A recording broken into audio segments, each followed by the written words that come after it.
The reservation system showed room 444, but the elevator only went to the 4th floor. My friend Takeshi told me this story last month. Still won't stay in hotels alone.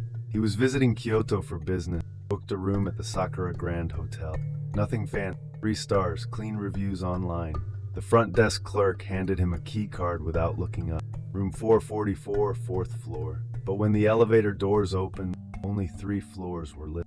Takeshi pressed the button for the 3rd floor, thinking it was a mistake. He walked the entire hallway. Room 301, 302, 303, and 305. No room 304. Never a room 304 in Japanese hotel. 4 sounds like death. Shit, everyone knows. He returned to the lobby, key card in hand.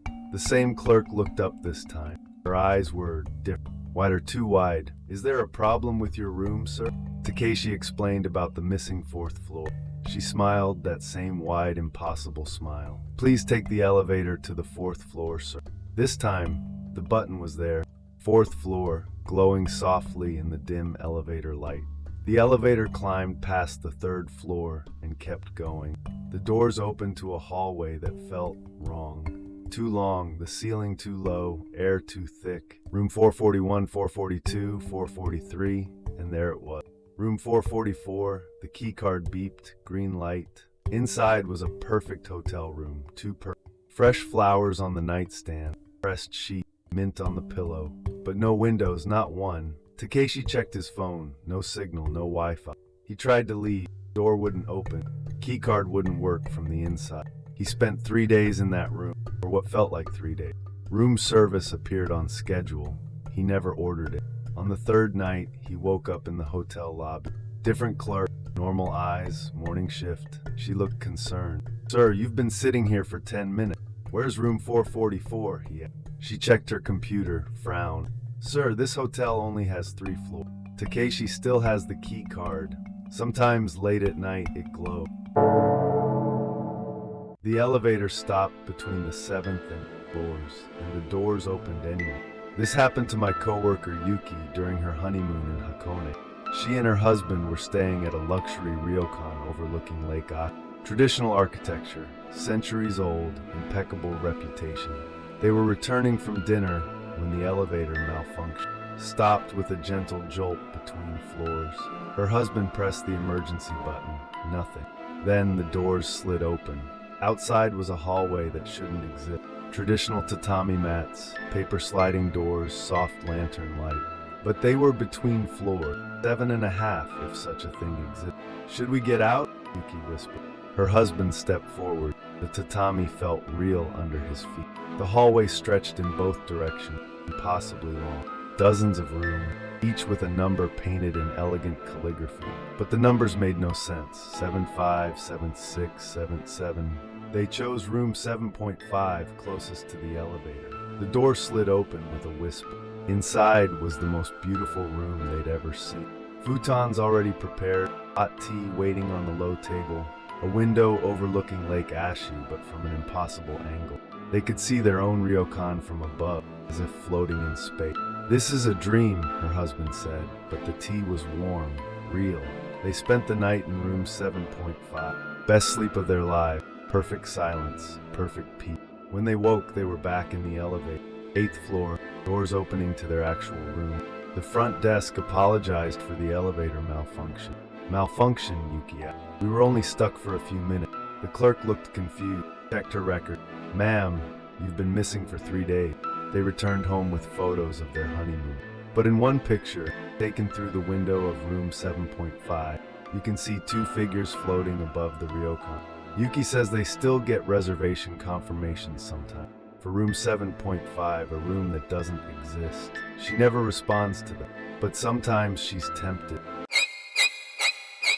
He's been trying to check out of the same hotel room for 17 years. I met Yamamoto-san at a coffee shop in Shibuya last winter. Ordinary businessman, tired-eyed, expensive suit that had seen better days. He told me his story over 3 cups of coffee.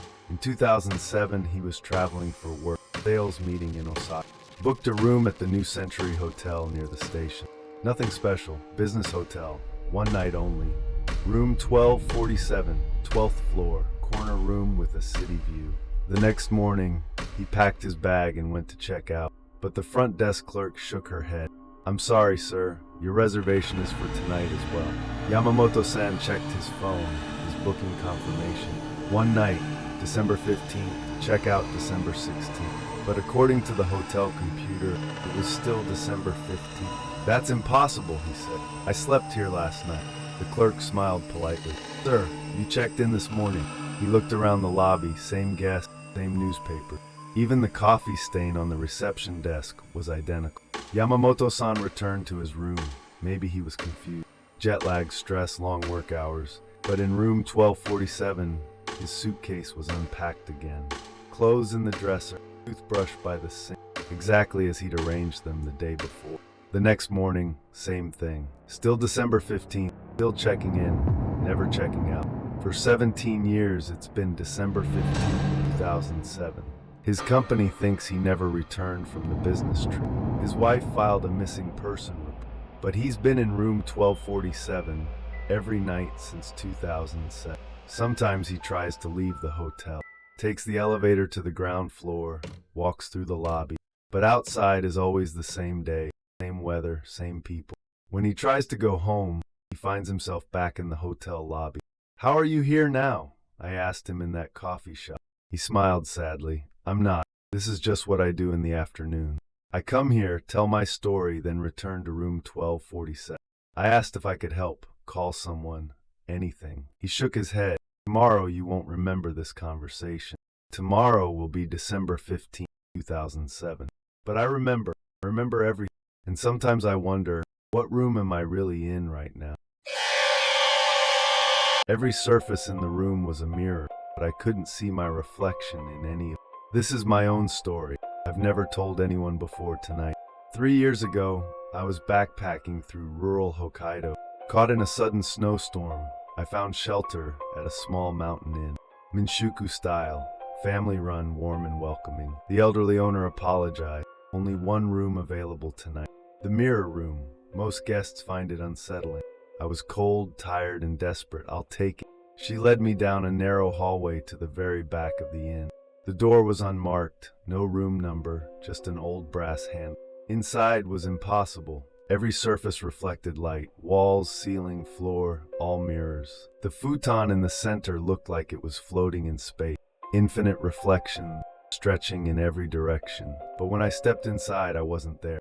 The room reflected everything, the futon, the light, the snow outside. Everything except me. I waved my hand in front of a mirror. Nothing. Pressed my face close to the glass. Empty space where I should be. But I could see myself in the room's single window. Reflection clear as day in the glass overlooking the snow. I tried to sleep, but the mirrors showed me things. Other people in the room. Guests from different times. A businessman from the 1990s, still checking his pager. A young woman in a wedding dress, crying silently. An old man playing shogi with an invisible opponent. They couldn't see each other, each alone in their own reflection. But they could all see me. The businessman looked up from his pager, stared directly at me. The bride stopped crying, smiled, waved. The old man gestured for me to join his game. I closed my eyes, pulled the futon cover over my head, but I could still hear them. Whispers in the mirror. "Stay with us, don't leave. You belong here now." When morning came, I packed quickly and left. The owner was waiting by the front door. "How was your stay?" she asked. I told her about the other guest, reflection. She nodded sadly. "They've been with us for many years. The mirror room, it keeps what it sees. But you're different. You didn't reflect, that means you can leave."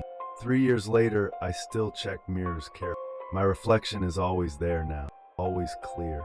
But sometimes, in department store mirrors, in hotel bathroom, I see the businessman, still checking his pager. He sees me too, waves, smiles, and I wonder, did I really leave that room? Or am I just another reflection in someone else's mirror? The hotel had exactly 99 rooms, but room 100 kept appearing on guest service. My sister works in hotel management in Tokyo. She told me this story. The Grand Palace Hotel, luxury property in Ginza, impeccable reputation. Built in 1987 with exactly 99 rooms, no room 100. Management was superstitious. 100 meant completion, the end. Better to stop at 99. Always room for one more. But guest surveys started mentioning room 100. Excellent service in room 100. Room 100 exceeded expectations. My sister checked the registration system. No room 100 existed. She spoke with housekeeping. Room 100? Never heard of it. But the surveys kept coming. Always 5-star reviews. Always from different guests. Always praising room 100. One night, my sister decided to investigate. She walked every hallway, counted every door. Room 97, 98, 99, then the hallway ended. Emergency exit, fire stairs, no room 100. But at midnight, she heard something. Music, soft jazz coming from beyond room 99. She pressed her ear to the wall, definitely music. And voices, laughter, party in room 100. The next morning, she called one of the survey guests. Mr. Tanaka had stayed the previous week. Room 100 was wonderful, he said. Best night's sleep in years. Can you describe the room? My sister asked. Beautiful view of the Imperial Palace, king-size bed, marble bathroom. And the other guests? Other guests? The party next door. We heard music all night. Long pause. There was no party. I was alone in room 100. My sister called other guests. Same story. Each thought they were alone in room 100. None remembered checking in. None remembered checking out. But all remembered room 100 per. She brought this to management. Showed them the survey. The general manager went pale. Get rid of them. Sir, the surveys about room 100. Destroy them. All of them. That night, my sister stayed late to shred the survey. At midnight, she heard the music again. This time, she followed the sound. Past room 99 to the emergency exit. But tonight, there was a door where the exit should be. Brass numbers, 100. Soft light under the door, music, laughter, life. She reached for the handle and woke up at her desk the next morning. The surveys were gone, all evidence of room 100 destroyed. But on her desk was a single key card. Room 100, gold lettering, still warm. She still works at that hotel, still has the key card. Sometimes late at night, she hears the music, and she wonders what would happen if she used that key. There's always room for one more.